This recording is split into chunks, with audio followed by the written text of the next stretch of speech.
What's going on, everybody? Hope you are having a wonderful week so far. So, without further ado, podcast time. I've been waiting to do this for a while, and I'm really excited about it. Heidi, she doesn't really need any introduction. However, she has been in this game for 20 odd years. She is a really, really, really good DJ. And the interesting thing is she is just a DJ. She doesn't produce music, which is unheard of in this scene anymore. She does other things. She was on Radio 1 for 7 to 9 years, I believe. She's worked at record shops. She's had record labels. She runs her own club nights. She's just an amazing human being, and I really wanted to get her on here and have a conversation about history and current situations of the scene at the moment, and kind of just get a vibe of life and kind of a bit of education really for everybody. So I love this conversation. She's one of the best human beings out there. So I'm going to stop blabbering on and let you guys listen. So without further ado, Heidi. Heidi! Okay. Hi, hold on one second. Let me shut the door. There we go. Okay. Hi! We made it happen. We made it happen, finally. It's happening. We're looking at each other's faces. I know. It's been a long time in the making. Okay? Can you see me okay? Yeah. No, I didn't see it that far ago. It wasn't that long ago, was it? Time, there's no time anymore. I don't understand. Yeah, you look great. You look absolutely amazing. Your nails look even better. I'm digging the green nails. They're my chrome goblin nails. Yeah. Whereabouts are you in the world? I'm in my house. I'm in my lounge. Hold on. What country? There's something. There we go. So this is not my computer. So there's like little things popping up all over the place. Yeah, I'm in my lounge with my favorite people, Prince and David Bowie and Nick Cave. Hi, Nick. And then over here we have PJRB. Yeah. I've got all my favorite people around me. This is what I like to hear. What more can you ask And for? all my other walls are all full of all other artists that I love as well. My house is like a rock and roll hall of fame. Do you live in London? Huh? Do you live in London? Yeah. I lived here for 23 years. I didn't know that. I didn't know you lived in London. And I always thought you were American. Do you know that? Everyone always thinks I'm fucking American. Always. I thought you were American for the longest time, and then all of a sudden, because we're always talking in clubs, and it's always really loud, and I'm just like, one day, all of a sudden, I heard the British accent come through, and I'm like, what the hell? Like, maybe because you're so connected with Barkley and all those guys that you're like, that's how I know you from. Yeah, exactly. That's so therefore I just it. Like, people assume that I'm American. People assume that I'm German or I'm from Sweden or something because my hair is blonde or whatever. Yeah. But as soon as I talk, I'm automatically American, but I'm not. I'm Canadian. So. Where? But I lived here I've lived here longer than I've lived in Canada. Oh, really? Yeah, as of last year. Nice. Where in Canada land are you from? I grew up across the border from Detroit in Michigan. In Windsor? Sorry, in Windsor, Ontario. Well, where the legendary Richie Houghton's from. That's where only people know Windsor, Ontario. Yeah. Well, I live in Detroit as well. What? Yeah. What? Yeah. How do I not know that? Because we've only spoken a club. Like hand in sets over. We've never had a chat. Shit, you live in Detroit. Where in Detroit? Then you know where Windsor is, obviously. Yeah. I drive when I go to Toronto. I drive through it. You throw a stone across the riverfront and just hit Windsor. Like, hey. Yeah, we wave at each other from Hart Plaza.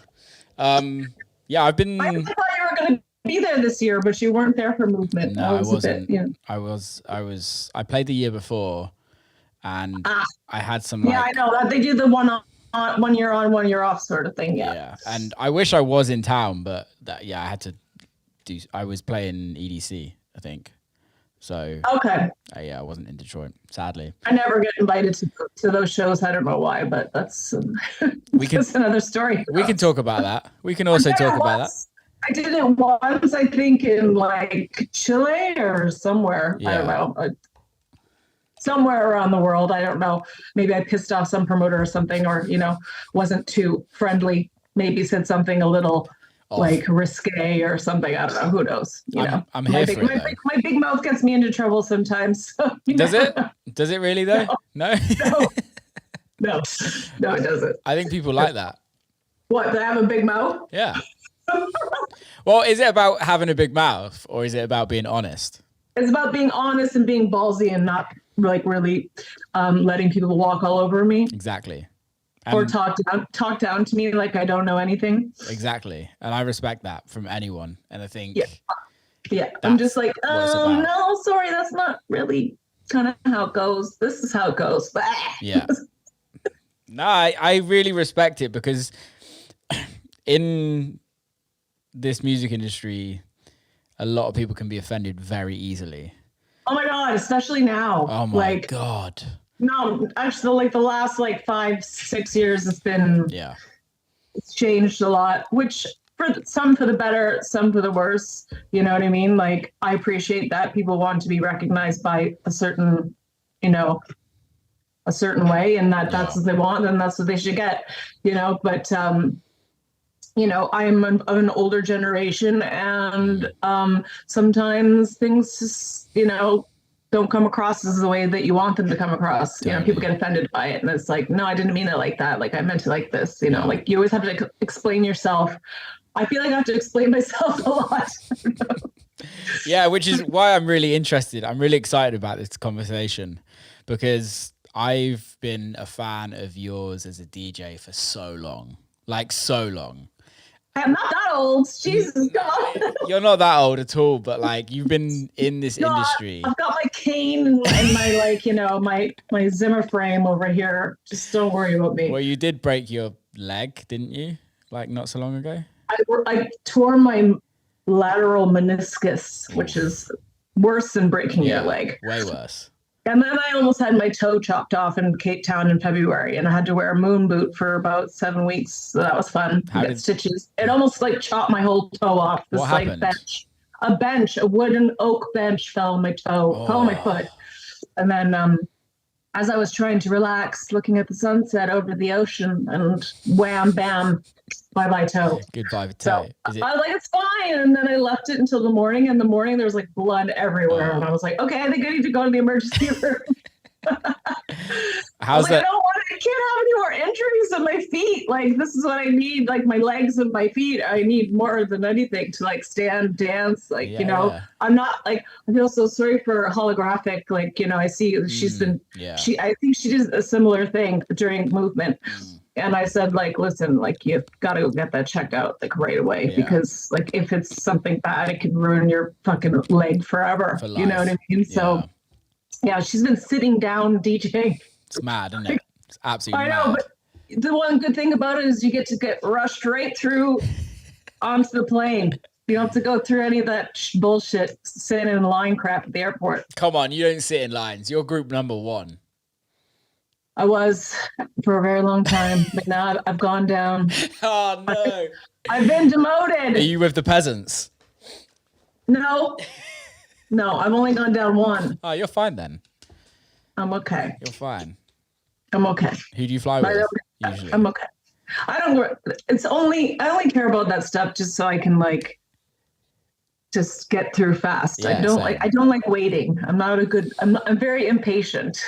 Yeah, I'm exactly the same. For a Brit as well, I'm not very British when it comes to we love a line. We love queuing you guys love to queue up for everything.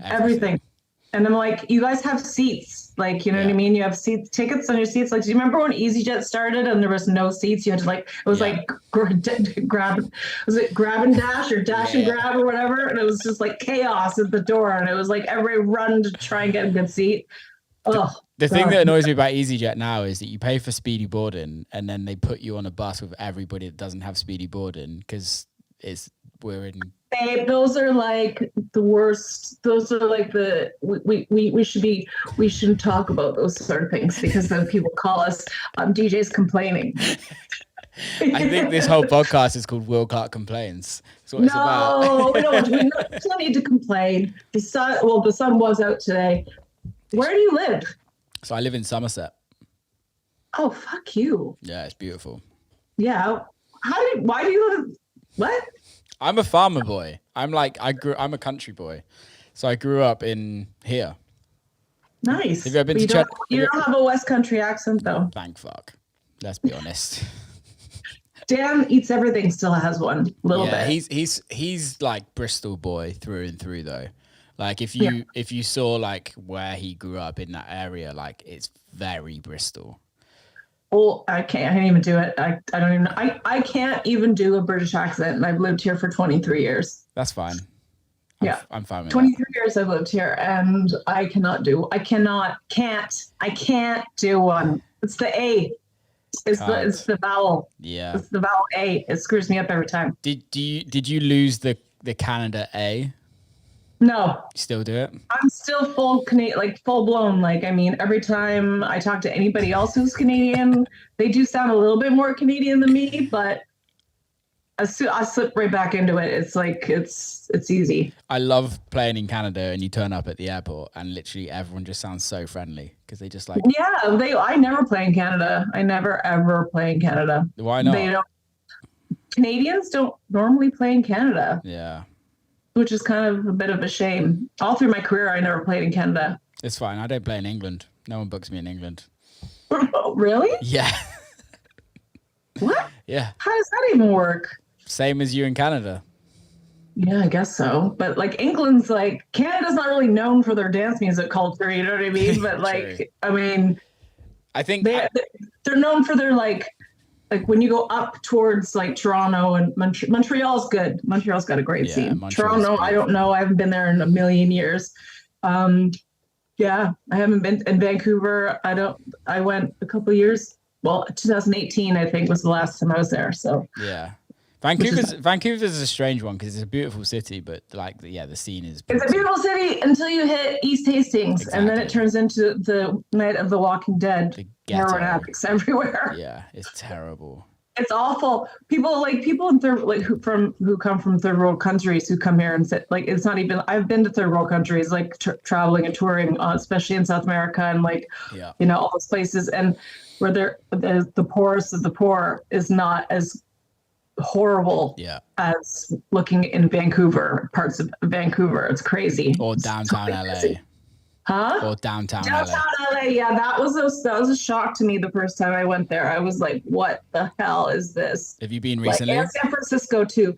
I mean, it's sad. Have you been since pandemic? To LA, yeah. Yeah, it's fucking so bad. It's even worse. It's worse. It's so sad as well, and it doesn't make any sense to me. Well, it does make sense because our government don't like to help us out. That's why it doesn't make sense to me because I'm like I'm still clawing my way out of debt still, and I think it's going to be a real long while until I get back to normal again because of the pandemic. Yeah. I just really right before it hit, I paid a very, very massive tax bill. Yeah. So I gave them all my money basically before. I didn't make any money for 2 years, 2.5 years, and they didn't give me anything, like no help. I got no help from the government and nothing. In America or England? England. Yeah. Yeah. This is where I had to go through Brexit too. I had to become a citizen. I had to do all this stuff and oh my God, it's crazy. Yeah. Brexit is possibly the worst thing that probably could have happened to this country. I agree. The crazy thing is one of my friends, he's like a property developer, but he's some of his properties now are kind of being converted for like refugees coming over. Okay. That's cool. Which is really cool.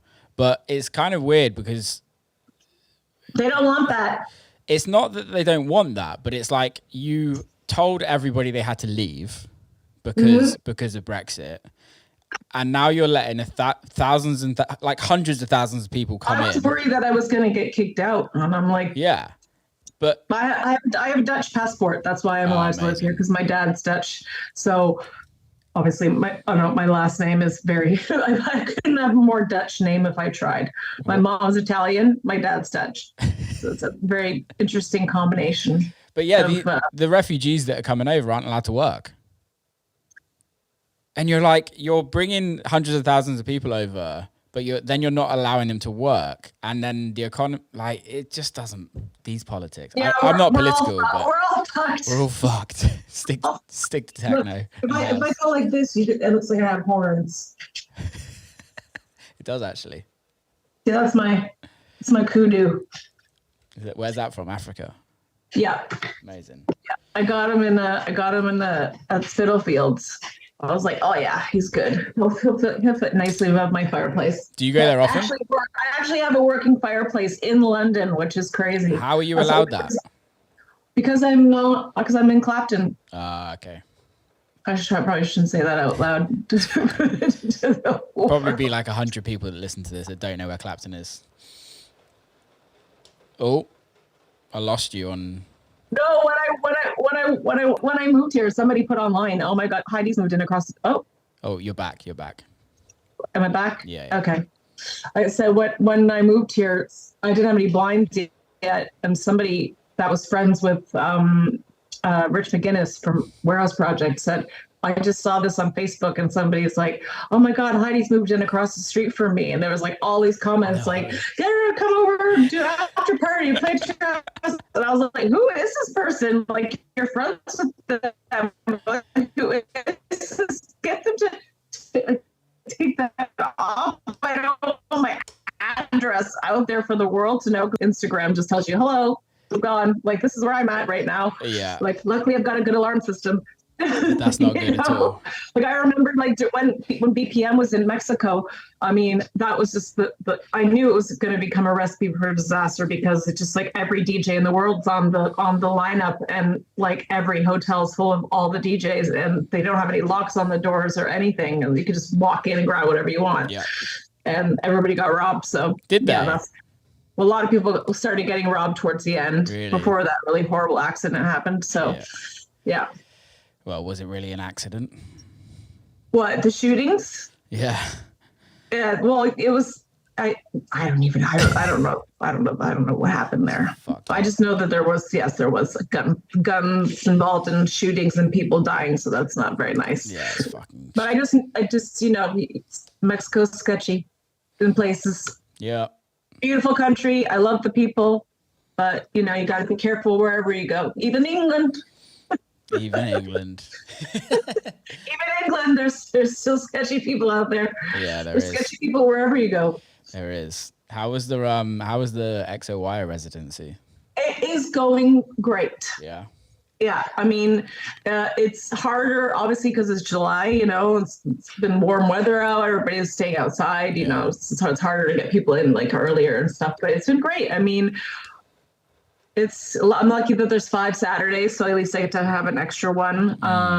It's like, starting fresh. Yeah. I'm starting new from the Jackathon. So this is called Hijacked, which is just a little play on words, obviously, just for people to remember, if they do remember, because like the generation now, it's changed. That when I stopped doing the Jackathon, don't forget that's 6 years. So that's like, there's whole 6 years of change that happened in between. A lot has changed since 6 years. Yeah. Like musically, for sure. And a lot of the people that I had play at my party are now like massive DJs, and I can't get them to play again because they're too expensive. So no. It's just it's been good. It's been fantastic. I love it. I mean, it's nice to have an output to have, I don't make music, so I like to showcase what I think is going to be like the next, or people that I admire, people that, that I can even get. Like I've got a huge list of people. It's just who's available, who costs what, it's like, it all comes down. There's a lot of like, moving parts. What do you call it? There's a lot of just logistics involved in it. Like you have to talk to 20 people just to get one answer, you know, and it's like before you speak, I'm just calling people, I'm like people like, hey, do you want to play at my night? Okay, yeah, tell your agent to say yes. Okay, so when they get the email from the promoter that you told me yes, okay, and then they say no. So that's what happens. Yeah. Yeah, a lot of the time. Again, it goes back to that honesty thing. Yeah. So no, I everybody I've ever booked, I've contacted personally myself. You know. Yeah. You know, like I know personally. I didn't know. I thought you lived in America. So there you go. I couldn't get anybody who was like from far away for this time. Cost money. Just for reasons of financial reasons. Yeah. Obviously, it costs a lot of money to fly across the ocean. But if I catch somebody who's on tour over here, then that is helpful. Yeah. You know what I mean? I really like the concept that they do that as a club, though, with the whole residency thing. There's nowhere else that I'm aware of that does that. Obviously, apart from Ibiza. I just want to like hijack people for one night, you know, just hijack you for one night, take you on a little journey. You know, like I don't want the same music all the time. I don't want like, you know, like all the people that I book are all play differently from each other. You know, it's not the same. But that's so important, and I think that's for me that I want to kind of talk to you about as well, because for me, when I started in the industry, it was more so about. Sorry if it sounds like rain. It's absolutely hammering down, and it's so loud on my roof right now. So I don't know if you. Yeah, it's raining here too. It's raining here too. Crazy. I can't hear it. That's good. That's good. But like. It used to be, I used to find that about lineups, that it would be very like different in a lot of places where like you'd have artists that play different music. And now I feel like it's all just like artists that just play one thing. And it's just chipmunk terror trance. That's my new word. TikTok techno and trance. Yeah, I've lost you. The internet. Something about the internet. I think your connection's a bit far. Yeah, I can hear you. Yeah. Okay. I call it chipmunk terror trance. I'm sorry. I'm just like, I cannot listen to that fucking music. Like, just shoot me in the freaking face. Actually, please don't shoot me in the face, but like, hear me out. Like, what is this? Like, what is this music? It's not even music.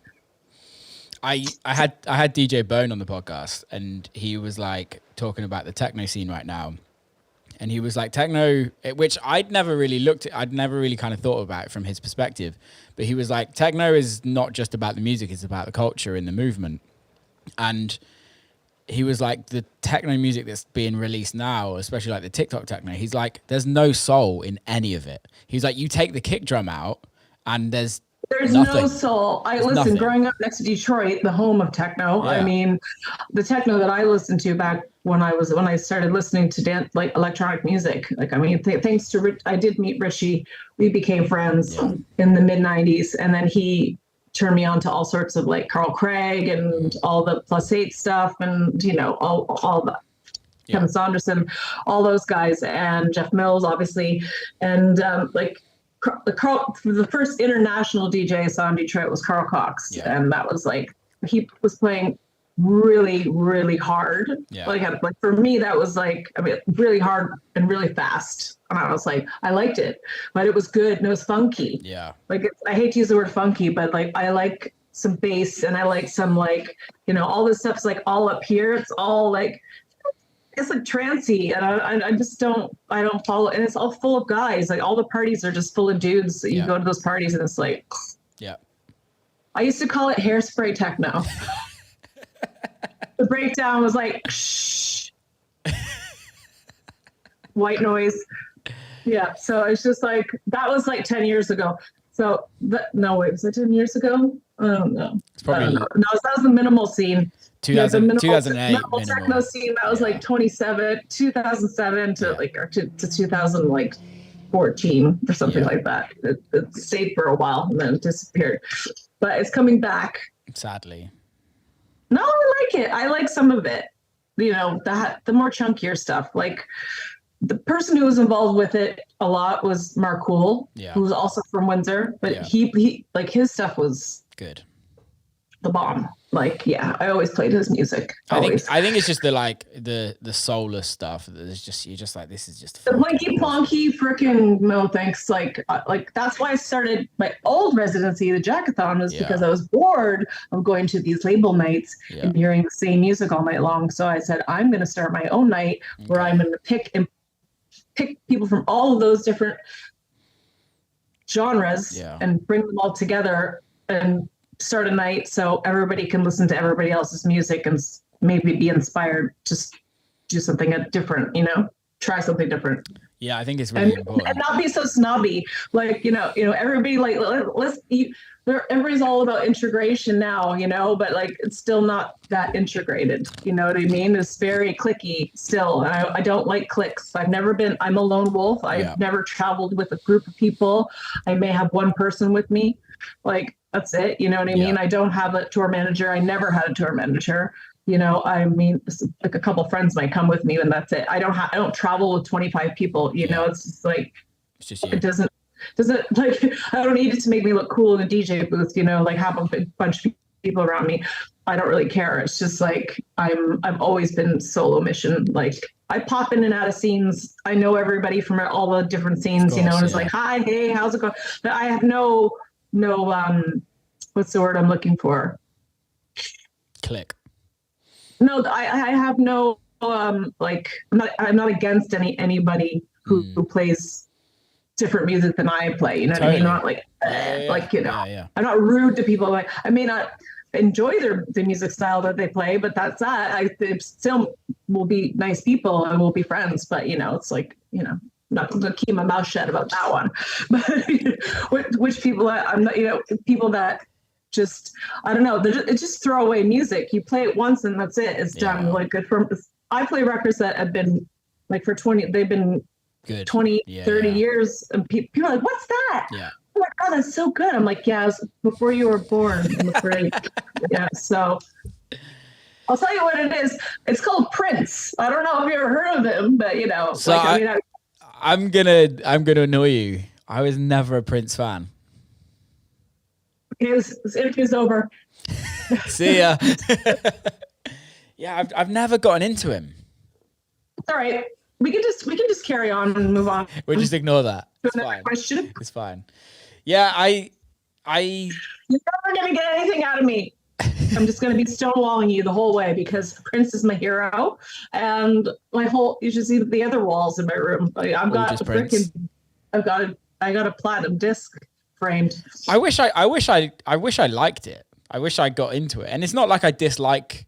The old Prince is good. The Prince, like I don't even know. He made like a million other albums that were shit, But he's still the most talented person ever. When you see him play live, he's so good. Yeah. And I mean, it was the first album I was ever given when I was a child. Was Purple Rain when I was 8. My parents obviously were very young and didn't listen to the lyrics, and a little risque for an 8-year-old, but. It's shaped who I am today. It's made you who you are today, so that's all that matters. Totally, it's right there. You're in on the Prince thing, then, aren't you? I'm in on the Prince thing. Fully in. Listen, I respect that. It's right there. That's when he's 17 years old. That picture right there. Wow. First ever like picture. What do you call it? Press photos. Oh, really? Yeah, he's 17. And when he died, he looked exactly the same. The fro. Yeah, he looked. He didn't grow old, did he? At all? No. Didn't get old. Crazy. Luckily, we weren't born with that lovely skin tone. Us white people get old very easily. We get all wrinkly and saggy. Yeah. Yeah, music's interesting right now, and that's why I kind of wanted to talk to you as well, to kind of get your views on my perspective on the scene. And I also want to talk to you, like, about the whole equality thing as well. Mm-hmm. that's going on in the scene right now, and what's your thoughts I've on always looked at everybody as equals. Yeah. I've never had to fly a flag above my nights that say, hey, Yeah. look at, there's 4 gay people playing here, there's 2 black people, and there's 1 trans person. Like Yeah. I wouldn't even think about that because No. I booked people on talent and friendliness and the way that they are as humans, as people. You know what I mean? I don't give a shit. Like you know, you can be whoever you want to be. Yeah. Well, I've always said that there's space for everybody in this scene. There is space for everybody. There is. I think there's too many of us right now, to be quite honest with you. I think there's too many people DJing. Like, I mean, there's too many DJs. Too many. I think for me, it's more so, it's a lot of what I see, and this, it's kind of really hard to say this in like without offending people, but fuck it. Like, I feel like we're in, at this moment in time, we're in a very tick boxy scene where you have to tick a box to play certain things, and to be not just play, but to have your music be acknowledged on streaming platforms, on radio, as a DJ, as a promoter, blah blah blah blah. Well, as being 9 years on Radio 1, that was I saw how the whole radio system worked, and who got played and why they got played, and I know like a lot of the people are really chummy with the people. Sorry, who producers, the press people who do your press, music press. If you're really in with one of the press people, then your record's going to get played over and over and over and over again on radio, especially on Radio 1.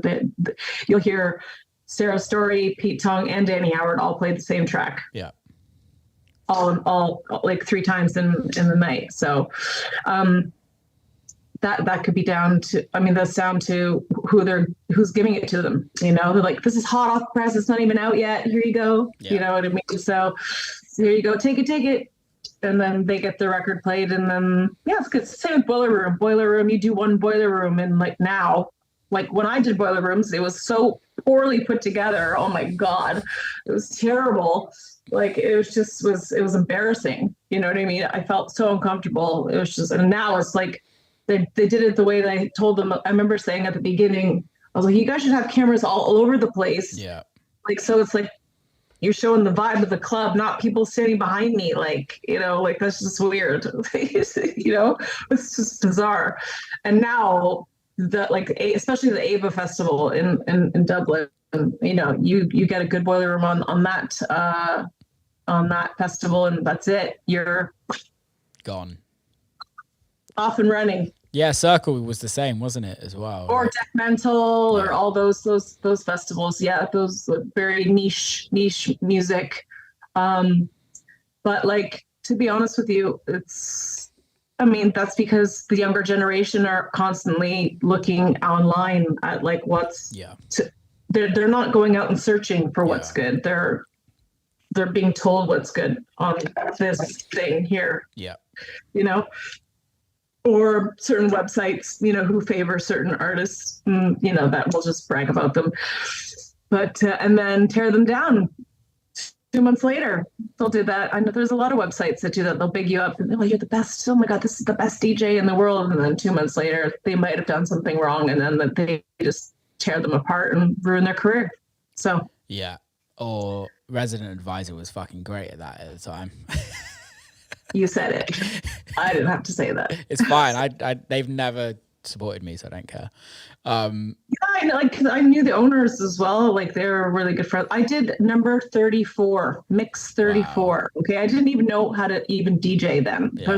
It's all live on vinyl, and like I made a few mistakes. It was in a strip club in Russia.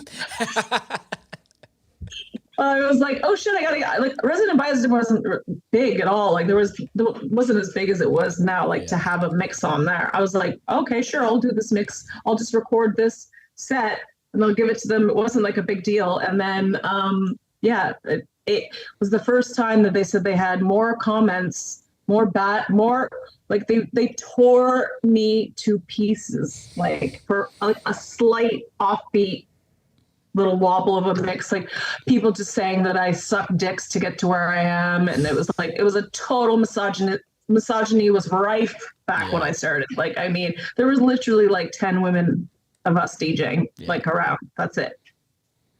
And maybe when I started. And we all had our own like different little groups of people that we all, none of us played the same. Yeah.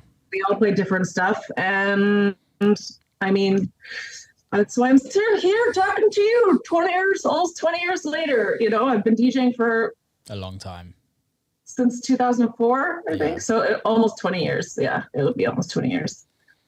It's pretty amazing because I was talking to somebody about you today. Hopefully good. It was good. Because I was talking about that I've got a conversation with you, and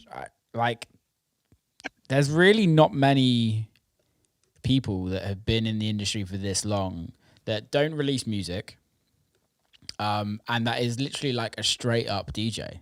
Like, I know you've had like your Radio 1 residencies. I know you've had record labels like kind of releasing music and things like that and bringing other artists on, but there's literally like nobody really else that has done what you've done and stayed the distance. There's a few, but like not many that have stayed the distance and carrying on touring. Like even if we use Annie Mac, for example, which I can't put you guys on the same, because she was radio. She was not really a DJ for ever. She was started as radio, but like even she's not doing it anymore. She's one of my favorite humans on the planet. She's great. For sure. She's great. She's super. Yeah. But I'm not even. I can't even put you two in that same realm because you started out. No. Yeah, I was.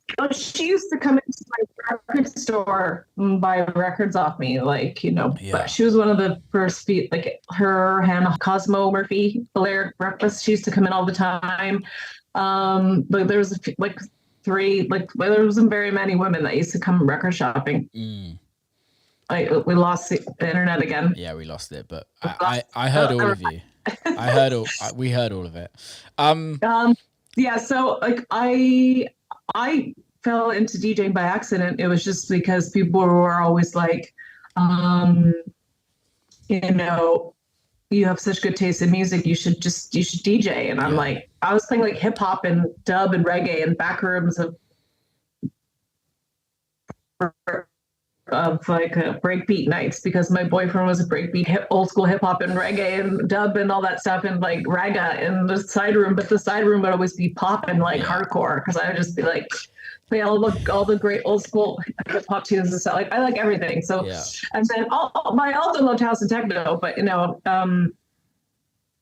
there wasn't room in that relationship for two DJs, if you know what I mean. Yeah. So once I started to DJ, that relationship ended because I think he always wanted to be a DJ, but he never really truly got there. But he's a very successful person now, so it's fine. Okay. He's he does great things.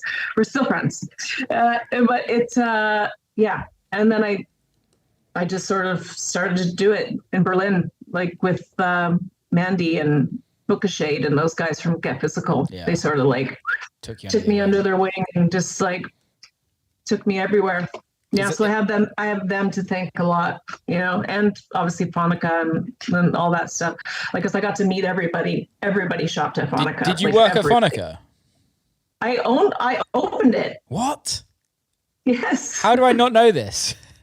I opened it. Yeah, me, Simon Rigg, and Tom Merlene, who's unfortunately no longer with us, but yeah. Wow, I did not know you started Phonica. I wrote all those fucking master bags out with my fucking hand. I had like tendonitis from writing all this, like all that shit you see behind you. I had to write all that down. Okay, there's still my handwriting on all those bags, and that just turned 20. Wow. Phonica just turned 20 years old in April. Yeah, it did. Yeah. So I miss record shops. I miss that. I miss record shopping too. I have to be honest with you. I miss playing vinyl. I miss playing all that. I miss all that stuff. Like, I mean, I could do it if I wanted to, but it's just too. It's not. Clubs aren't like.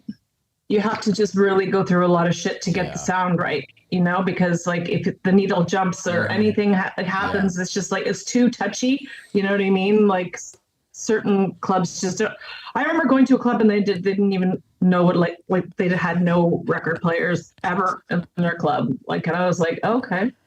Okay, like no, I'm like I only play vinyl. This is back in the day, and like I get there and I'd be like dust blowing off and like coffee cup or drink holder circles on the decks like thing, and I was just like, this is gonna be awful. Yeah, record players became the like drinks. Pitch control doesn't work anymore. I was like, oh my god! And then somebody stole all my like most of my records off the belts. When I was DJing, like all my like 2 bags when I was traveling in between London and Berlin. When I lived in Berlin for 3 years, and then somebody like stole all my records, like pretty much the ones I played the most, and 2 big bags, and I was like, fuck. So and then the other time I landed in somewhere, I think Romania, and my records didn't turn up, and they were like, well, you're gonna have to use CDJs, and I'm like, I've never even used a CDJ before. I didn't even know how to use it. I was like, I couldn't play. I had no idea how to use it or anything. I was like, what's this? Wow. Then getting used to CDs and then getting used to the USB sticks. It was like, I feel like a sham walking up with this little thing, and it's like, sticking it in there. But yeah, you feel like a fake, don't you? It's more about the music. It's more about the music you play than what format it's on, to be honest with you. I mean, I love to have a record in my hand and touch it and feel, I used to love that, but now I don't really give a shit. It's like, it's about the track. It's not about what format. Yeah. I've started buying vinyl again though.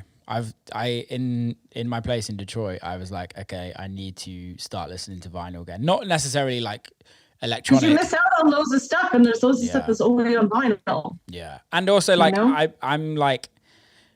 I'm kind of bored of listening to like Spotify, and like when I'm just around my house, I'm like, let's go buy an actual album and let's go listen to an album on a vinyl player and just like enjoy get up and turn it over. Exactly, I love it, and it feels I'm not even old, but it feels great. It's just like having like a like collection of vinyl again, and like go into a vinyl shop.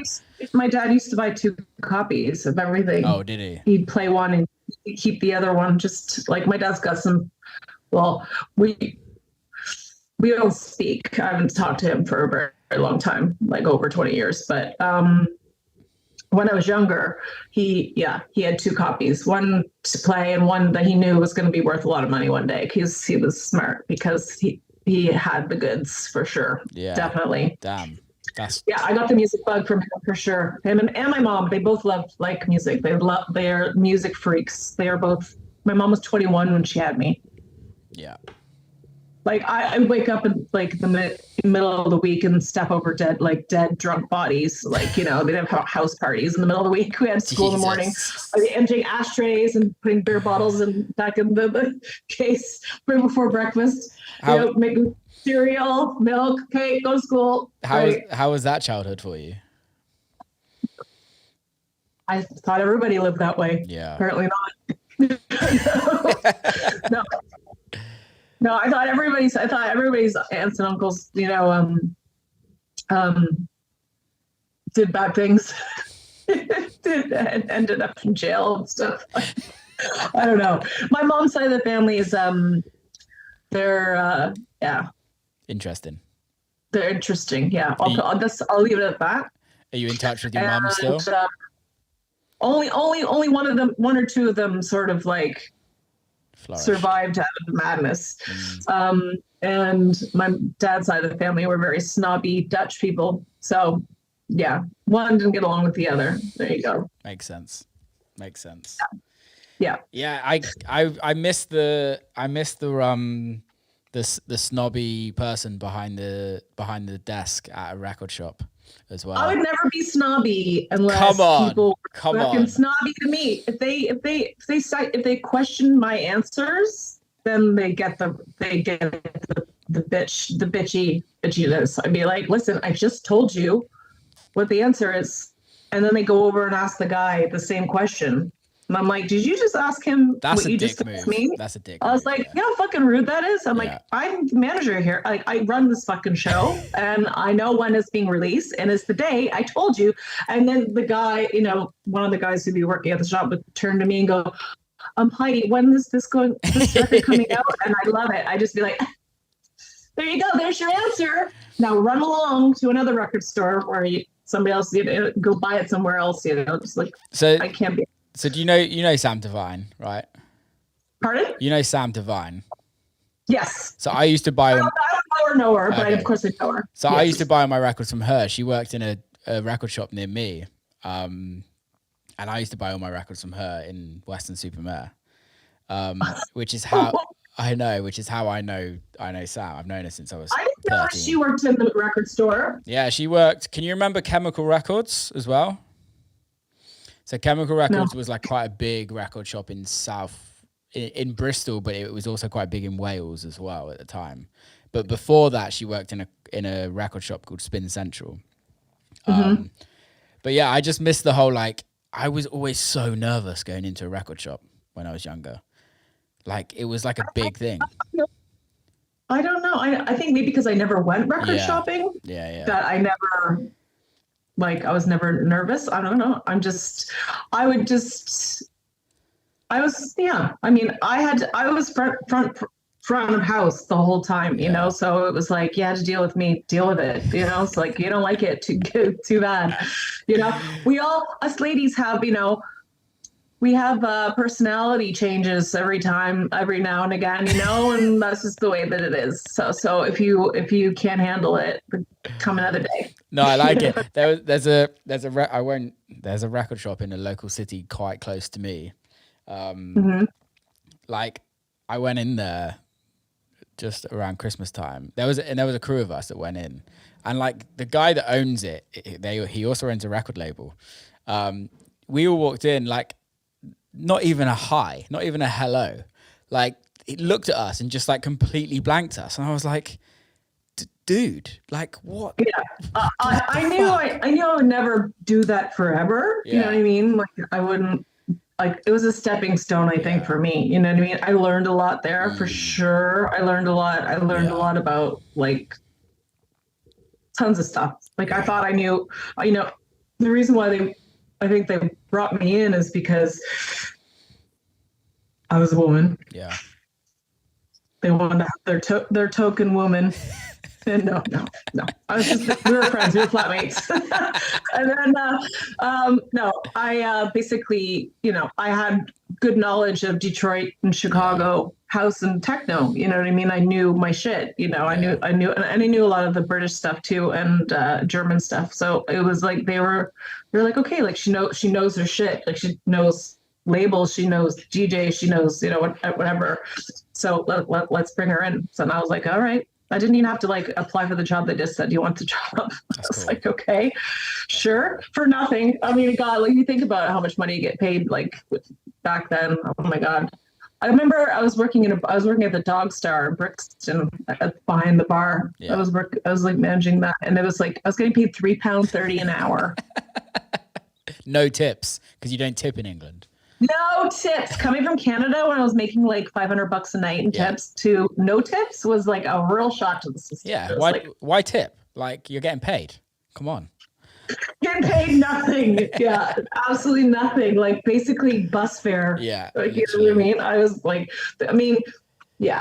things have changed drastically in London for sure. I mean, London is just, it's not the same. It's not the same as it used to be, I don't think. Like, are people earning good money in those jobs? I don't know. Me neither. I don't like to talk about money. I just think it's like a bit tacky. I just think, I think some people are extremely overpaid, and there are some people that are extremely underpaid. Yeah. I will say that. Yeah. And I feel like people that do the same job should be all getting paid the same money. You know what I mean? Like, whether you're a man or you're a woman. Yeah. So, because as ladies, we get the shaft. So yeah, it's weird, that, isn't it? Just because we're still an inferior person in a lot of people's eyes. Yeah.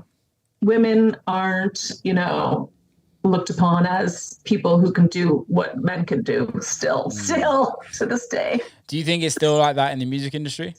Oh my God, it's so like, oh my God, do you see all the freaking feuds online. It's ridiculous. Oh my God. It's just like, and they like to try and pin the girls against each other. And it's, you know, they like to try and start shit up. And it's just like, man, just lift each other up. You know, you should be there to do is to lift up your fellow compadre. You know what I mean? Like, I'm not there to tear you down unless you've done something horrible to me. Then I've got no beef with you. You know what I mean? Like, there's no problem. I don't care. It's just that, like, if you fuck with me like really hard, which some people have done in this music industry, their day will come. Yeah. No, I'm a firm believer of that. Ninja. They won't know it's coming. Because it'll be, I'll wait like years, and then, you know, then they won't know why it happened. They don't know where it came from. Yeah. I watched a lot of true crime shows. Clearly, you're a pro. Honestly, it's like I could probably get away with murder. I'm just saying, that's how many crime shows I watch. My man's always like, he's like, oh my God, you could totally like kill me, get away, dispose of my body, nobody would ever find me. I was like, yeah. Yeah, I literally could. Do you listen? That's not me. I would never do that. Never. He's like my hero. He saved me. Do you listen to crime podcasts as well? Sorry? Do you listen to crime podcasts as well? I don't listen to, I listen to Annie's podcast, Changes. I don't really listen to podcasts. No. I wanted to start one, and then somebody snagged my idea right before I was about to do it. And then what was the idea? Well, I'm not going to say because it's of a friend of mine who did it, not because I told this person anything about what I was going to do, but he just managed to get there before me, so that's okay. I think that's I don't like to like do the same things as other people. You know what I mean? I kind of want to try and do something a little bit different. That's why this residency, like, I want to take this. It's gonna go around like I did with the Jackathon. I'm gonna take it to different places. You know, book different people. Hopefully, I'll get more time. I didn't have very much time for this one. Yeah. I only had like a month to book anybody. They gave me like a month, so or 2 months, which is crazy. You can't book anybody in 2 months. Like you need to book them like 6, 7, 8 months in advance now. And I was I wanted to, because book London people for like, well, not this week. This week is Alinka. I mean, when is this going out? This is coming out like the second week in August. When is this podcast going out? Second week in August. Second week in what? August, yeah. So the residency's already residency's over. Okay, never mind. We'll tell you past tense. It was awesome. It was the best. Sold out every night. Sold out every single night. We had queues around the block. Oh my God, it was crazy. No, I just it's getting better and better and better. Yeah. I mean, I think the younger crowd don't know who I am. Maybe I don't know. I think they like some of them do. Of course they do. Yeah. But they like other music. It's fine. House and techno will always be around. It will always stay. I've seen the ebbs and flows. I've seen the ups and downs since being in the music industry for 20 years. Yeah. You know, especially here, I've seen like people be super huge, and then I've seen them disappear. I've seen other people be super huge and stay huge forever. Yeah. I've seen people go, you know, one-hit wonders. I've seen it all, so it's fine. You know, I'm just, you know, if you're a nice person and you try to do nice things for people, I always hope that comes back to you. You know what I mean? Do unto others as you want them to do unto you. The magic words from my mother. No, I agree with that, and I think it's really important to kind of have that attitude, because it can be pretty like hard work in this industry when. I'm on the grind, man. I've been grinding. Grinding. That sounds horrible. Sorry. What's the word? What's what you guys use? Oh shit. I don't even know. Grafting. Oh, graft. No, I've been grafting for fucking years, man. Like seriously, I've done most of it on my own. Yeah. You know what I mean? I'm lucky I have some management now who are super awesome and they've helped me out. And but like I've never had like I've done everything myself, almost everything, almost except for a few things. But yeah, it's been like a lot of work and a lot of networking and talking to people and and if there's people that you can spot the bad eggs a mile away. Totally. So well, at least I thought you could. Except my ex-agent, I thought he was a good egg. He wasn't. He's a rotten egg, that's for sure. That's what you got to watch out for, is the people that you think are good people in this industry. There's a lot of fucking devils running around. You don't realize they're devils. They're really good at charming the pants off you at the beginning, and then they stick a frickin' like sword in your frickin' heart and rip it out. What happened? Are we allowed to go into detail or not? No. Moving on. I'm over him. Over. He's dead to me. Fuck him. He's dead to me. Fuck him. Yeah. I hope nobody else has to experience what I experienced with that person. But yeah, he's a horrible person. I think this is the thing. It's just also the fact of life, isn't it? There's dickheads and there's nice people. And in every pretty industry. much, yeah, man. Like I'm a tough chick. Like I'm tough. I'm as tough as you like. You have to have thick skin to be a female in this industry, or anybody in this industry. It's not easy for men. It's not easy for anybody, any human, to be in this industry. Be away from your friends and your family, like all the time. To be on the road, like all the time. You miss everything. You miss birthdays. You miss weddings. You miss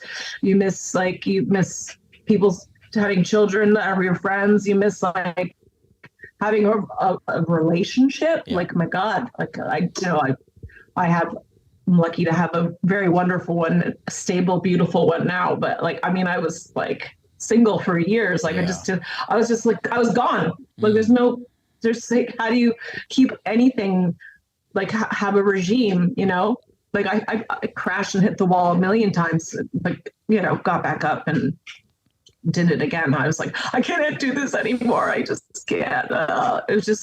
It's hardcore, like traveling like that, like going, from Europe to South America to Australia, and then you go up to the States, and then you go to Canada, and you go to Central America, and then you're over here. Like my schedule, whoever was doing my schedule, like I wasn't really thinking. And also because I grew up in a poor family, I said yes to everything. So I was like, yes.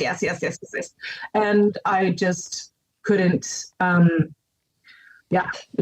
I came to a point where you can't say yes to everything. You can't. You'll end up burning out, and especially if people are taking drugs. Like, I mean, I wasn't taking drugs at the time. I stopped that a long time ago. Yeah. But even alcohol, like even drinking, it's like gives you the same sort of hangovers as drug hangovers. Where you're just. You got to watch. I pick and choose my battles more carefully now than I did when I was younger. It's just like you can go, and eventually your body goes, fuck you, like give up, fuck off. Yeah. Like, please let me sleep. Please let me eat.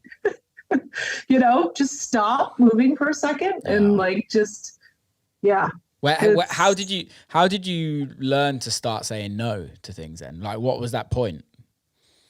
It was full bit. I got into a relationship, and I just realized that I just didn't want to be away from this person that much anymore. And I was just like, I don't need to play 50 million times a month. Yeah.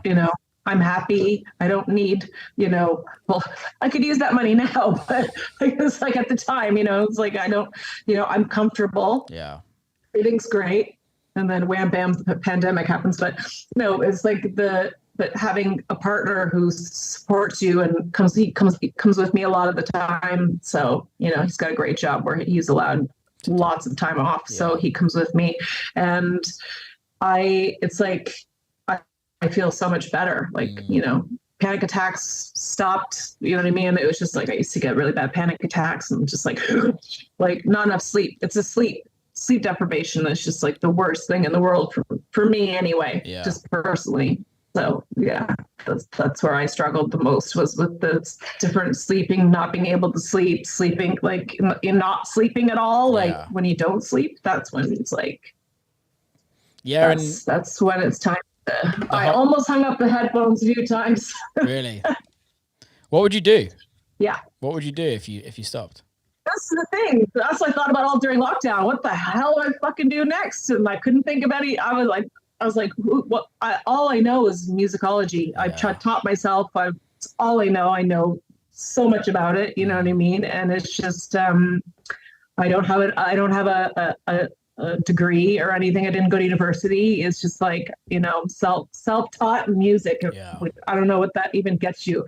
I don't know how to play an instrument, but you know what I mean? I know everything there is to know about like any band or whatever you ask me about. Like, it's just, yeah, it's weird. You think about what you're going to do. And I just, yeah, it wasn't a good time for me during the pandemic. I couldn't see through the fog. I was just like, what is happening? Like, what's going on? I was just, yeah.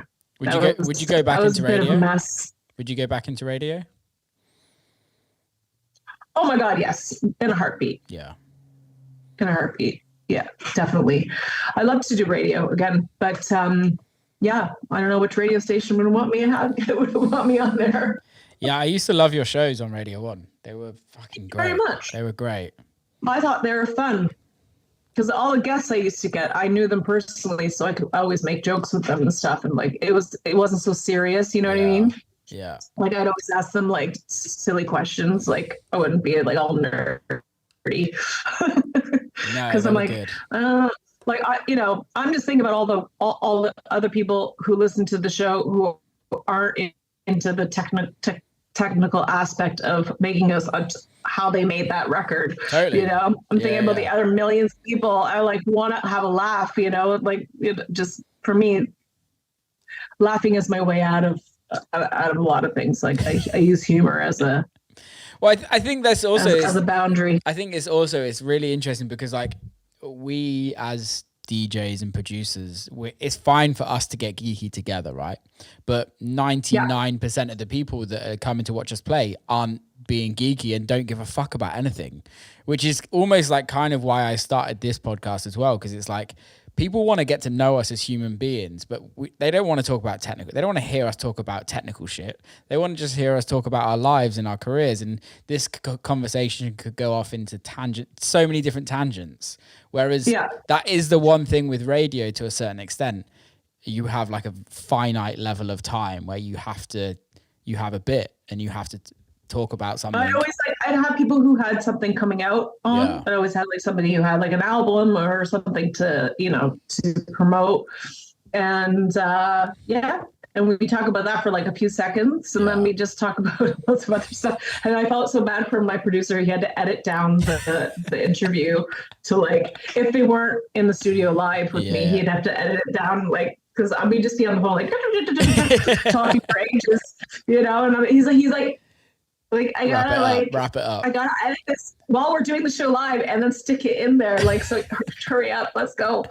But I loved it because we just like, oh yeah. I remember me and Cassie like, because we couldn't get off the phone with each other. Just like, and Curtis, my favorite human on the planet, Green Velvet, Cashmere. He's the best. I love that guy. He is so funny. Like I can't find them anywhere online. I've looked everywhere. I found loads of my old shows. Like I'm not allowed to put them up online, which would be really nice to have a nice catalog of all the radio shows I did and all the people that I interviewed. But why didn't you just do it? Because BBC. Fuck them. No, I can't. It's against their policies. So I can never put any of my BBC radio shows out there. 9 years of radio shows. What are they going to do? I can't find them though. Oh, right. I can't find a lot of them. They're like, they've disappeared. A lot of them are on Mixcloud, which you can't download, so, and like, there's some really good ones, really memorable ones anyway. That's a shame though, because they should be archived somewhere, and they're archived at the BBC. Yeah. Because I remember when I had to pick my favorite essential mix, and they had to dig through the DAT tapes to find mine, which was in 1993, which is when it just first started. They first started the essential mix, and I picked Andrew Weatherall's one, and it sounds like he could have actually. It's when Spastic by Plastic Man came out, and it's crazy. It's actually when the record actually came out, and he had like an advanced copy of it, and it's on this mix, and it's so good. You listen to this mix by vinyl, you can hear it crackling, you can hear everything, and it's so amazing. It sounds like it was made yesterday. Wow. Like, you know what I mean? Yeah. He was amazing. He's up there. Old Weathers. He's up there in the frames over there. I never. He's my favorite. He used to come in and internet is unstable. Internet. There we go. Crazy. Yeah. Andrew was that regular every Thursday. He'd come in and he would refuse to be served by anybody else but me. Which is a huge compliment. Yeah, massive. Yeah. So, and he was the last person I ever had on a radio show, because I was on Giles Peterson's Worldwide FM, and I had him on 2019. Wow. Yeah, that was the last show I did ever on radio. It was with Andrew, and it was great. And we did it together. We did 3 times. We did a show. We did it on Radio 1 twice, and on Giles' show. We did like a back-to-back, like just banter back and forth. And we had like great chemistry, and it was really, really fun. I'd have him send me music, and then I just slide in the music that I thought would go with his taste, his vibe, and it just totally worked. And it was so much fun. He was a G. That'd be amazing to listen back to as well, because that's special. Oh, you can listen back to those. You can listen back to those. Where can you listen back to those? If you just type in Heidi and Andrew Weatherall, BBC or YFM, you'll find it. They'll pop up on some site somewhere. Yeah, it's good. The last one was really good. There's a really good picture up there of the two of us in the Worldwide office. So that's the last time I saw him, actually. Yeah. It's so sad that he passed. I didn't do that. My man did that for me. He put those in frames. So I was like, that's cute. It's very sweet. That's cute. Yeah, I know. Would you And I was like psycho Andrew Weatherall fan. It's like well, look what he did for music. Realistically, in the grand scheme, especially he is unbeatable, that one for sure. Yeah. That was the beginning of when everything went to shit. Literally. It was February. I got off the plane from Peru, and my phone like blew up, and I was like, "What are you talking about? What do you mean? What?" But I was like, I was in Madrid, like transferring, and I was just like, it was crazy. Yeah, it happened out of nowhere. Anyway, we won't talk about that. Yeah, death is a strange. Tears will start coming. Death is definitely a strange thing. Definitely a strange thing. With this whole hijacked situation, when are you going to start it as a record label as well? Yes, that is going to happen. Hopefully, finally. If this becomes like successful, if people are enjoying the hijacked nights and stuff, like I just want to like test the waters and see what people are into. If they're into the artist that I'm booking, because it's not everybody knows who, like over here, like I'm booking people that aren't super huge yet, you know what I mean? Yeah. But they do make a lot of music. That's amazing. Yeah. And they are amazing DJs. And so, yeah, I already know like a few people that will make tracks for me. I've already asked them, but I just want to see where this goes first. And then I'm going to start them. I have full backing. It'll all be ready. It'll be ready to go. Want to know you can make me a track. I'll make you a track all day long. Yes. I actually will as well. But this is my opinion, and you don't have to take my opinion. Take my opinion with a pinch of salt. But I think start a record label. I think you should just fucking start it and just don't think about if it's being successful. I think what you're doing. No. I'm just waiting to see if the night becomes a success first before I start. That's what I did with the Jackathon. I will. waited to see if it was like, you know, because there are like what 1 gajillion record labels out there. Yeah, but I think what you're doing is so different to everybody else. Like everybody's record label is a fucking DJ that's trying to like, and I know not everybody's, but a lot of people's is just like DJ record labels that just like want a sound and they want just one thing, and it's just there to boost the head DJ's career. It's not there for anything else. It's not allowing artists to be artists. It's making artists fit in with their sound. And I think because you're not a producer, you're strictly a DJ and you're a curator. Like you're just signing great records. And that's what I used to like about the Jackathon stuff is like, I used to play every single record on those EPs because it was like, they were great. I get the person to make the track and then I get somebody totally different to do the remix. So the remix be totally different than the track. So you get like something for everybody. It's so important. And I think that's for me, like growing up. I'm not asking them to make me an EP. It's just like, you can make me one track record. And I'll just get them. Yeah. So and so to do the. Yeah. I love all the Jackathon records. They're great. I just don't think that they got enough love. You know what I mean? They weren't like, they didn't reach as far as I wanted them to go, which is unfortunate, you know. And vinyl sales at the time as well were like really, really, really low. Yeah. That was like, quite a long time ago. So like vinyl was going down. Yeah. And there wasn't like Spotify was, I don't even know. No, it wasn't. Spotify wasn't there then. Spotify wasn't on yet when I had the label. No. It wasn't. Apple Music wasn't even. No, they didn't have that either. So it was like it's hard to. It was just Beatport. Get it out there, yeah. And then Beatport have them separated now because I started it and then I restarted it again. Yeah. And they're separate. So there's like they're not all. I've asked a million times for them to all be put on the same page, and they haven't done it. Like I don't know how many times I have to like contact Beatport to be like, can you please put them all together so everybody knows, you know. But Good luck with bureaucracy. Yeah, no, I'm really excited for what you're doing. It's really interesting, and it's cool, man. Like I fucking love it, and it's what like I know. It's for me, it's what the culture needs right now is like somebody that's like not trying to tell people what to do and tell people what sound to make, or it's just go and make fucking good music. Yeah, and like, make good music. Come back to me. I'll tell you if it's good or not. Exactly.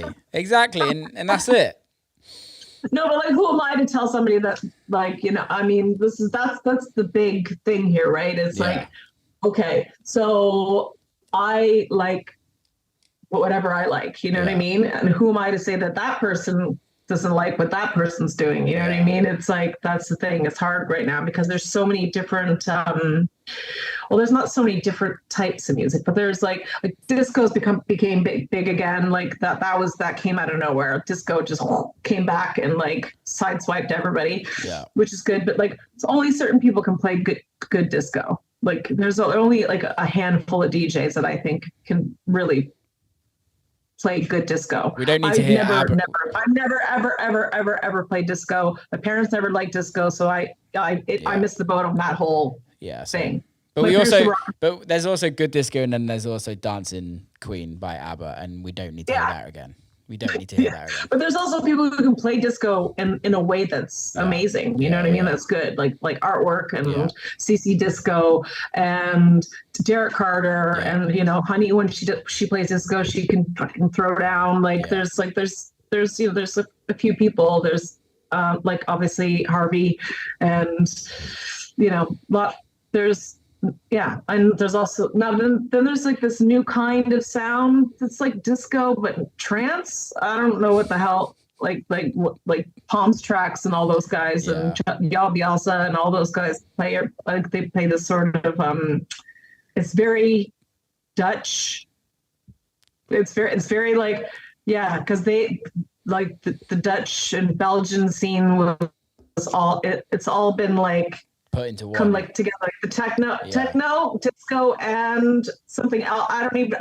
I wouldn't even know what to call it. That kind of music, what they play. What would you call it? I don't know, but is that like more on the like the cooler deck mantle kind of side of things, where it's just like there's a crew and that they do it all very well, but it's just in front of like ridiculous crowds. Yeah. It's insane. Yeah. Huge, and people love it. Yeah, they love it. They absolutely love it. Like, I mean, all the people can't be wrong. You know what I mean? Oh, of course. Yeah.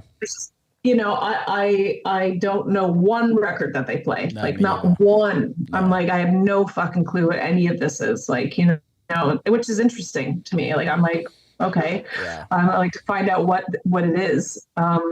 But yeah, I never get booked on shows with these people, so it's hard for me to try and integrate myself into that music. You know what I mean? Because I don't get booked to play at festivals that play. You know, this is what I don't like. Like they only go for one sound. Yeah.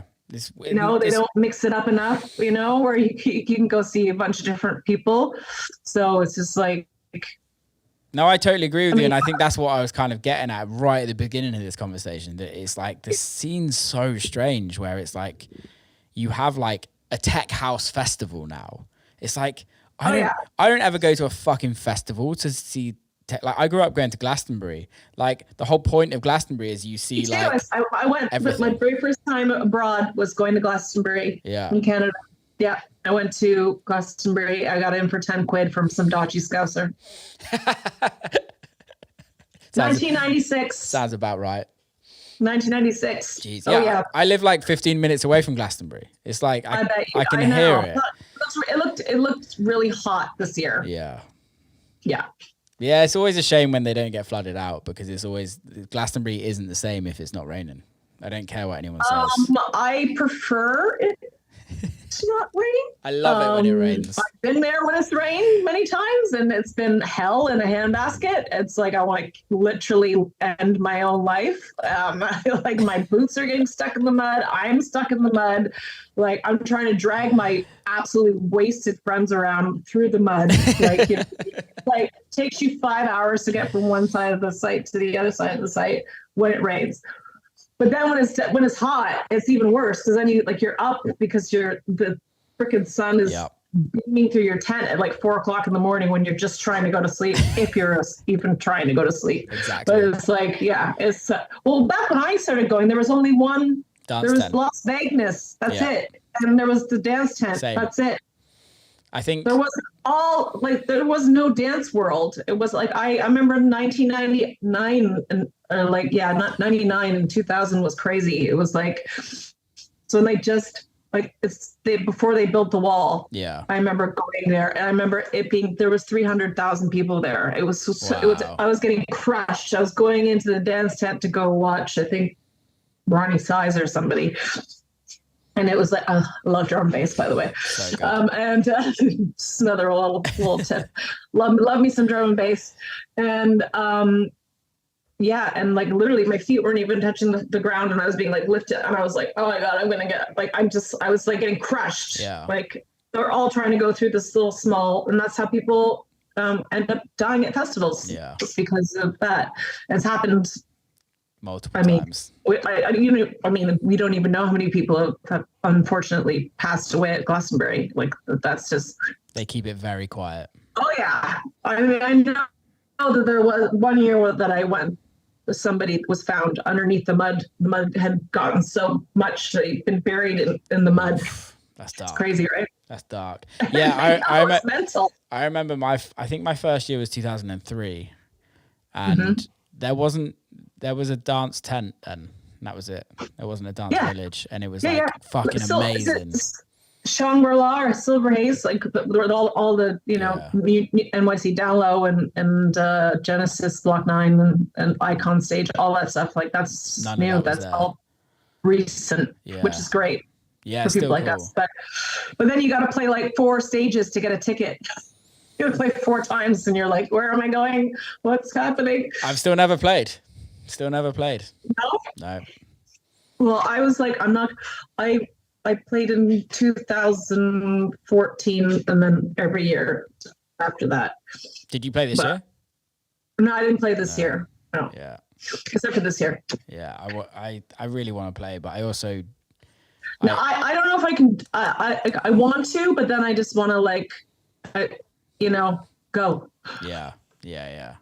Go home. Like unless I have a nice RV or something where there's like, it's I got everything. Listen, when I started to play there, I was like, listen, I'm getting a freaking teepee. I'm gonna pay money and I'm gonna do it right. I'm not fucking tenting out there with all that shit. Fuck that. I was like, no way. I paid my dues, man, from 1996 until 2000, and a long time. Yeah. I did 10 years of like schlepping it in the mud and in the like with all the herds of cows of people. It's the best. Yeah. It's the best. It's great. It's like a refugee camp. If you look at it like from like afar, because we always I used to go with my dad every year and we'd get flooded out every year. So we'd end up just sleeping in the car the whole time. So we'd walk like a mile away to the car every night and you'd just sit on the top of the hill and just look out and it was just like a refugee camp, just seas of people. It's crazy. I know, seeing the above shots and stuff are amazing. It's wild. It's absolutely wild what they do. I think it's amazing. I think it's unreal. It is the best festival in the world. I mean, like people say it's the best festival. It definitely is the best festival in the world. And like to play at it, like if you're I can't imagine playing the main stage of Glastonbury. Like I just can't imagine. That would be like the most, like you can see some of the performers, like when I watch them and you see their faces and they're just like, holy shit. It's like, this is the most people I've ever played in front of in my life. It's always their biggest concert, always. Because there's like, I think, how many people were there for like this 250,000. And I think for Elton John this year, I think there was like over 100,000 people there watching. Yeah, 150,000 people watching Elton John. Yeah, and then half of them left and went to go see the Queens of Stone Age. Yeah, which was great because I just saw them like 2 days before. Oh, really? At Margate in Dreamland. Amazing. They played because they announced that tour, and then all of a sudden they just popped up on the Glastonbury lineup, and I was like, oh fuck, what? But we saw them in a nice little tiny at Dreamland and Margate. It was so weird. I was like, what the? I'm seeing Queens, and now they're playing at the O2 as well. I was like, they're back in the game. I don't know if you like Queens of Stone Age, but I'm a big fan. I've never really listened to much of their music, so I can't really comment on it. Okay. I'm just in love with the singer. Oh, really? Is it like that?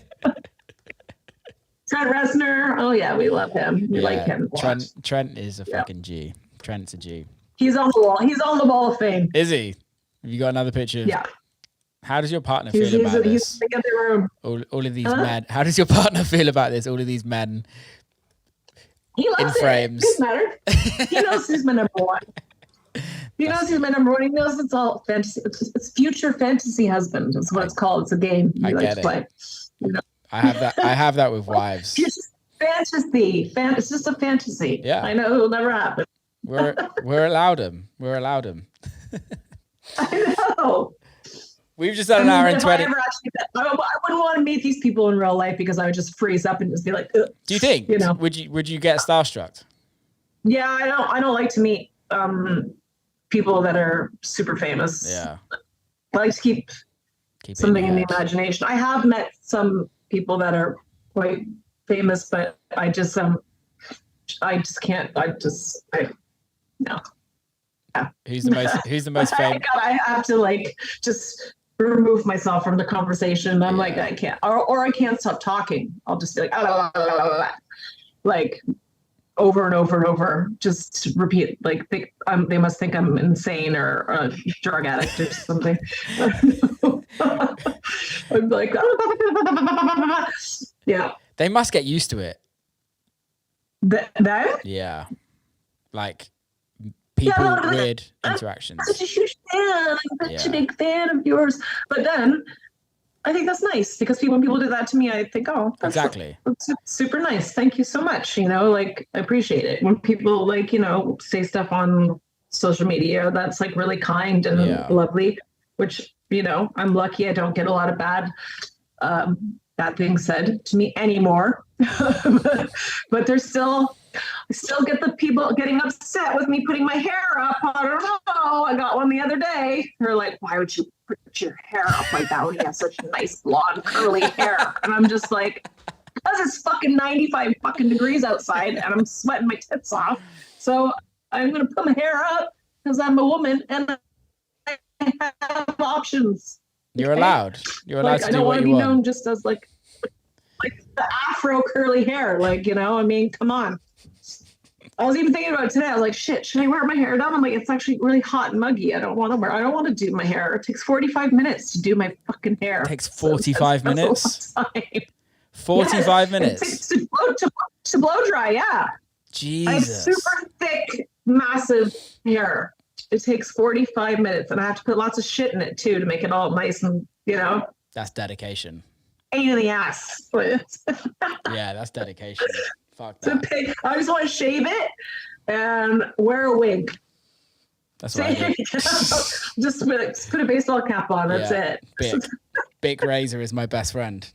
Definitely. That is the Bic razor your best. Well, you got the hair coming the other way, so it's all right. Yeah, it kind of like during COVID, It's sort of like this. It went through your skull and out of your chin. Pretty much, yeah. Like I've had the beard for like years now, but I started losing my hair drastically through COVID. Did you? Yeah. Like, shit. Not like I was thinning before, but like it got bad during COVID. Right. I was like, so you're like, okay, give me that razor. I'm going in. This is the thing. This is why I always wore hats. Like before that, because I was so self-conscious. Hats actually make you go bolder as well. Yeah, and I was always so self-conscious of my hair because it was like, really?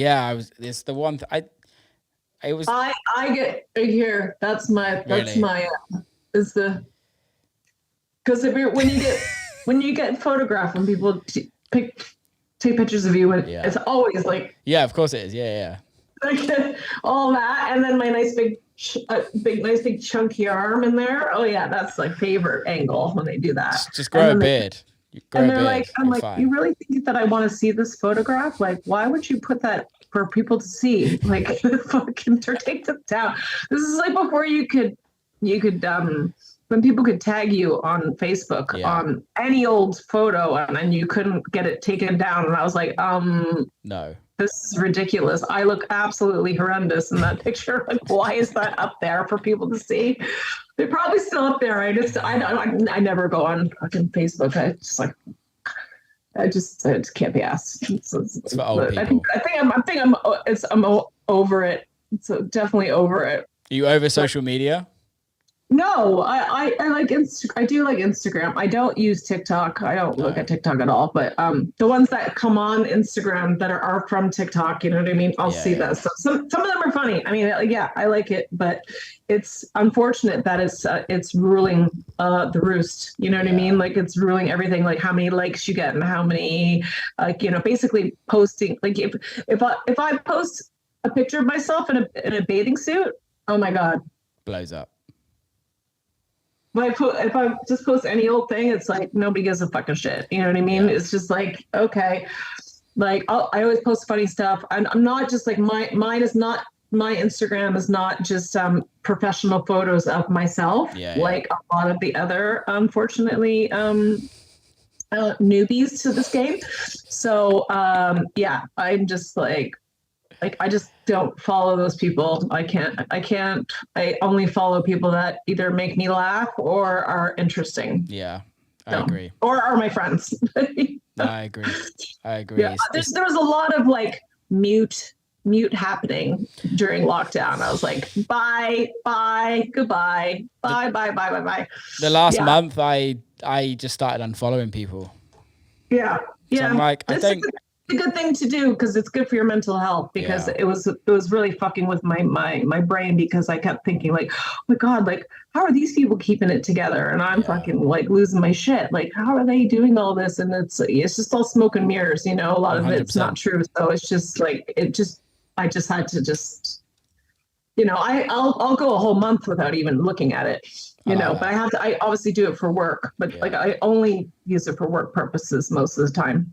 Yeah, I respect that. It's just, but I just can't, I realized how long you sit there scrolling through, like you're just like Wasting a time. zombie when I could be doing something more productive. You know what I mean? Which is it's a vicious cycle. This little thing. It really is. Really is. It's there's pros and cons to it, right? And if you can use it for what it's made for, and if you can be productive with it, then great. Listen, I like it. I like it. I like following certain things and looking at finding out new things. But Facebook became really toxic, and it was all just a lot of older people moaning about younger people. I was just like, I can't listen, and putting up really horrible videos of things, and I was just like, I don't want to watch this anymore. Like, over this, people are like, I sent you a message through Facebook, and I was like, why don't you pick up the phone and call me? Remember, like, you have my number, like, you know what I mean? Yeah. Like, just call me. Like, I leave voice messages on WhatsApp all the time. People hate it. And they're like, why? I'm like, because I don't text a fucking book to you. Like, why don't you just pick up the phone when I call you, and then it's so much easier. Calling is easier, but I'm not a fan of voice messages. I'm just like, just fucking call me. Really? Yeah, just call me instead of voice message. No, but I do that, and if they don't answer, then I'll leave a voice message. Yeah, that's like a punishment if they don't pick up. Right, we've just done an hour and a half, and let's wrap this motherfucker up. Yeah, it's just flown by. Thank you so much for coming on. I've really enjoyed. You're welcome. It's been nice to actually have a conversation outside of a club, because we haven't ever had a conversation outside of a club. So thank you so much for taking the time. Will I see you this summer? I think we might be playing the same trick party again. Oh, cool. I think in August 14th. 16, isn't it? Oh, yeah, whatever. No, actually, I think you're right. Let me just check. I think it's the 14th. 14, yeah. Wait. Yeah. This is coming out. Are you playing that one? Yeah, and this is coming out on the 8th of August. Oh, cool. I think. So, see you in a week. We're going to get my teleportation device. I'll see you in a week. Amazing. Mate, thank you so much. Keep in touch. Big kiss. Thank you so much. Keep safe. See you soon. Bye. So much. Bye. Bye, babe. And that's wrap. Big love to Heidi for coming on. Go listen, go share. If you want to join the Discord, hit the link in the description. Sign up, get involved, start these conversations going, and please share. Love you lots. Keep safe. See you next time.